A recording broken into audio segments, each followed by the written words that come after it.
So yun, for today's video, samahan nyo kami pumunta sa Bolinao. Sa mga magtatanong nga pala kung bakit po namin ang Bolinao, mamamasyal lang po kami doon kay auntie ko.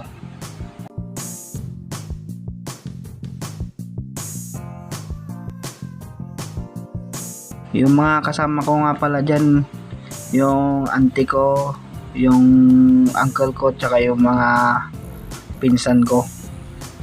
Kasama ko na din pala dyan si mama at papa ko, kasi gusto din daw nilang pasyalan yung auntie namin dun sa Bolinao.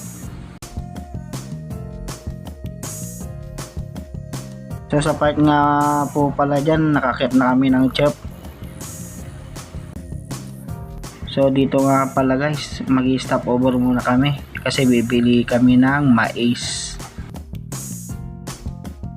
Tuwang-tuwa nga pala yung driver ko dyan, yung kapatid ko, kasi nga paborito niya yung mais. So dito nga guys, bagong luto pa yung mais na kukunin namin kay ante.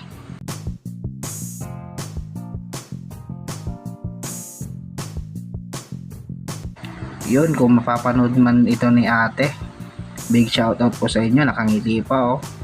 Thank you po. So dito nga guys, gamitin ko na yung power ko para madali na kami. Transition to welcome to Bolinao. Mga hindi pala nakakaalam guys, ito nga po pala yung bago nilang municipal hall. So ayan nga po pala yung driver ko, si JR. Salamat sa pagdadrive. So transition nga pala tayo guys, dito na tayo sa Pantalan. Yan nga po pala yung mga view dito sa Bolinao. Shout out sa mga magigiting nating fishermen at fisherwomen. Saludo po ako sa inyo.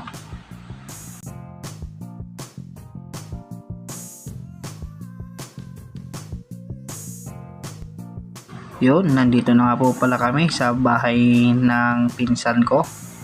Nauna na nga pala sila mama at papa dyan sa bahay ng pinsan ko. Ito nga pala yung baya ko, si Jawo. Shout out din sa family ni Bayaw Jawo. Ito nga po pala yung pinsan ko na sinasabi ko, nahiya pa. So dito nga pala guys, sa part na ito, bibili nga po pala kami ng sariwang isda. Tamang lakad lang sa Gedli. Dito sa part na ito guys, pakinggan nyo yung pinsan ko kung paano mamburaot.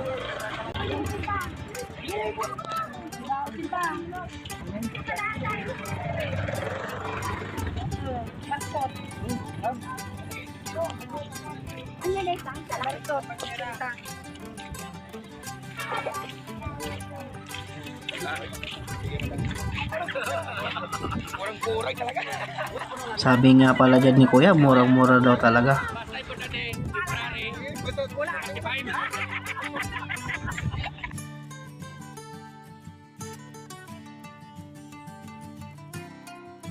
So pagkatapos namin namili ng sariwang isda, nandito na nga pala kami sa isa naming pupuntahan kung saan mambuburaot na naman yung pinsan ko. Yan, si Lorraine. Dumating po ang buraot ng Balingasan.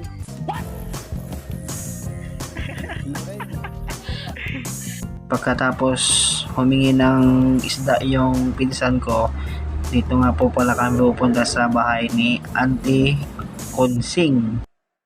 So dito nga po pala guys, papasok na kami sa bahay ng auntie ko. Sa mga hindi pa pala nakakilala sa auntie ko, ito po si Auntie Consing. Yan po. Sa part nga po pala dyan, ito po yung mga iluluto namin. Yan po, palaing fish.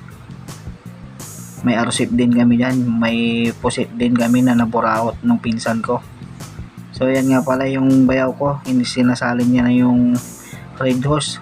Nga pala guys, yung bayaw ko dyan, hindi umiinom yan ng alak. Good boy na good boy yan, si Bayaw Jawo. So dito nga pala sa part na yan guys, nagluluto na yung auntie ko, si Auntie Consing. So nung naluto na po lahat na yun, sabay-sabay na nga po pala kaming kumakain dyan.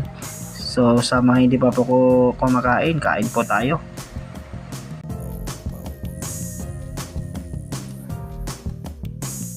Ito nga po pala sa part na yan guys, may niluluto pa yung auntie ko. Kasi doon nga po namin daw kakainin. Yan po yun.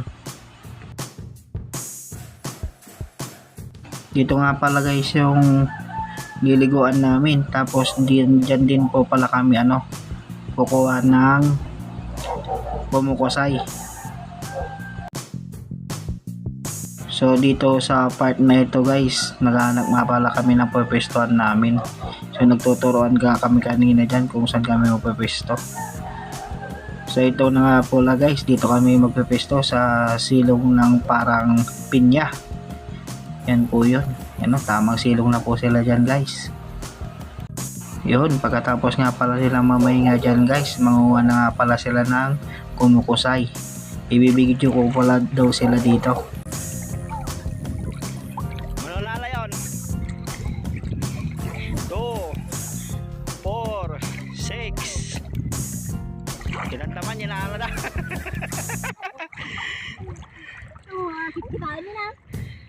Sos! Nay! Wow!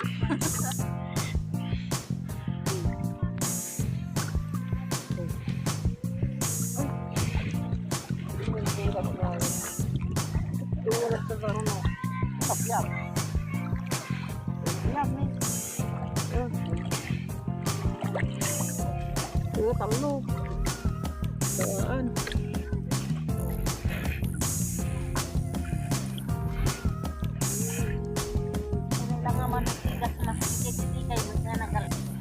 Sabi mo lang kan? Hindi na alam. Yun.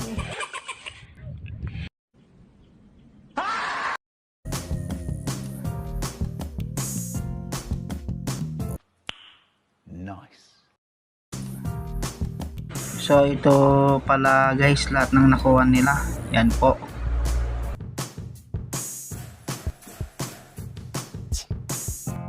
So yon, at Kuya John TV1, support my YouTube channel. Salamat sa panonood.